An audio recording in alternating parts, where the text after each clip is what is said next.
ఎవరైనా గుర్తుపెట్టుకోండి, అంటే డబ్బులు ఉన్నోడో ధనవంతుడో దానం చేయడు, మనసున్నోడు దానం చేస్తాడు. మనసున్నోడు, ఆ మనసున్న మహారాజే కేసీఆర్. ఈ గుళ్ళ దగ్గర అక్కడిక్కడ అన్నాలు పెట్టినప్పుడు ధనవంతుడు వచ్చి చేయడు. మీరు గుర్తుపెట్టుకొని, ఇంట్లో ఉన్నా లేకున్నా 50 కిలోల బస్తా ఉచితంగా ఇస్తారు. మనసున్నోడు, దేవుని మీద అభిమానం ఉన్నాడు. అట్లు మనసున్న మహారాజు. సింగరేణి కార్మికులు సకల జనుల సమ్మె చేసిర్రు. 35 రోజుల జీతము తిరిగి ఇచ్చిన ఘనత కేసీఆర్. ఎవరన్నా ఇప్పుడు ఉదాహరణకు రసూల్ లాంటి వాళ్ళకి ప్లేడేలు వచ్చినాయి ఆ 35 రోజులలో. సిక్కు పెట్టుకున్నారు. సిక్కులు కూడా మన సిక్కులు మనకిచ్చి మనకు పైసలు ఇచ్చారు. ఇదంతా చూడండి ఎంత గొప్ప. మన అర్థం పెట్టుకుంటారు. అసెంబ్లీలో ఏం చెప్పిండే బట్టి విక్రమార్క సారు, అరే కేసీఆర్ వచ్చిన కానీ 13,000 ఉద్యోగాలు ఇచ్చిండు, కాకపోతే వాళ్ళందరూ ఎక్కువ అయినరు, దాని మీద ఇప్పుడు ఏసీబీ ఎంక్వైరీ పెడతాము, ఇదేదో రకంగా నడిచినట్టుంది, కొత్తల సంగతి దేవుడేరు, వాళ్ళ ఉద్యోగాలు కూడా ఉంటాయో పీక్తే తెలియదు, మరి అహాహో అని ఏదో చెప్పే. అసెంబ్లీలో ఉప ముఖ్యమంత్రి అంటే సింగరేణికి ఇన్ఛార్జి మంత్రి ఆయననే మనకు ముఖ్యమంత్రి. రేవంత్ రెడ్డి గారి కన్నా కూడా దీనికి ఇన్ఛార్జి తన ముఖ్యమంత్రి చెప్పినట్టు అసెంబ్లీ సాక్షిగా చెప్పిండు కదా, దానికి వెనుక తీసుకునేది ఉండదు. అంటే ఏదో గౌతమ్ సారు డైరెక్టర్ పాచి చేసిండు అని కాదు, గవర్నమెంట్కు తెలిసి జరిగింది అనేది అర్థం చేసుకోవాల్సిందిగా కోరుతా ఉన్నాను. కాబట్టి ఇప్పటికైనా మరి ఏం చేస్తావు? మరి ఇప్పుడు రాజకీయ జోక్యం బాగైందని అందరూ అన్నారే.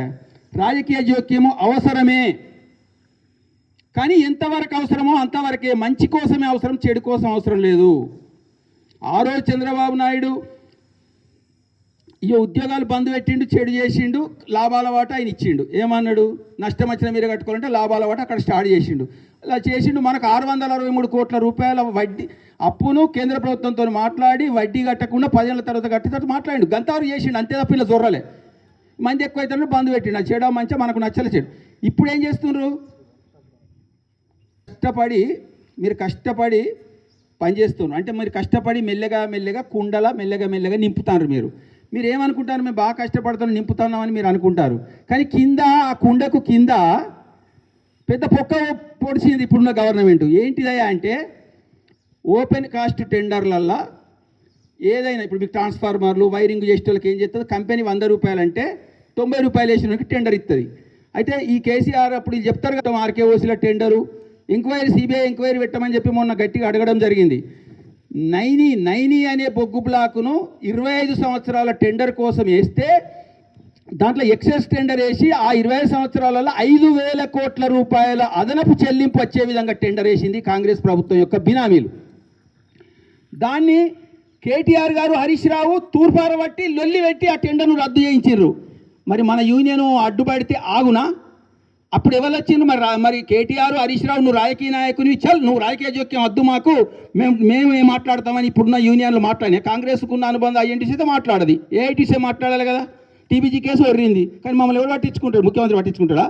ఒక ప్రతిపక్ష నాయకుడు అరిసిండు కాబట్టి మొత్తం 5,000 కోట్లని అంగడంగడి చేసిరు కాబట్టి ఇమీడియట్గా ఇదే బట్టి విక్రమార్క గారు మీటింగ్ పెట్టి ఆ యొక్క టెండర్ రద్దు చేసిండు. అంటే 5,000 కోట్లు సింగరేణి కాపాడింది ఇలా రాజకీయ నాయకులే కదా, టీఆర్ఎస్ నాయకులే కదా. మరి రాజకీయ జోక్యం వద్దని ఎట్లా అంటావు నువ్వు? అగో ఆ టెండర్ ఎక్కువ వేసి కొంప ముంచే రాజకీయ జోక్యం వద్దంటున్నాం మనం. అయితే దీనికన్నా ముందు ఏమైంది? ఆల్రెడీ 5 ఓసీలలో ఎక్కువ శాతం వేసినట్టు తర్వాత బయటకు వచ్చింది. ఇప్పుడు అందుకే మనం ఏమంటున్నాం టీఆర్ఎస్ వాళ్ళము, ఆ 5 కూడా రద్దు చేయాలంటున్నాం. దాని ఎక్కలేదు. కానీ నువ్వు బిజినెస్లో పోటీ పరంగా రాగాని లాబింగ్ చేసుకొని వచ్చి ముంచకు అని అంటున్నాం మనం. అంతే. హరీష్ రావు చుట్టం కూడా తీసుకోవచ్చు, మాకు తెలియకపోవచ్చు, తీసుకోవచ్చు కూడా. కానీ ఆ రోజు ఎక్సెస్ కేసు తీసుకున్నారా?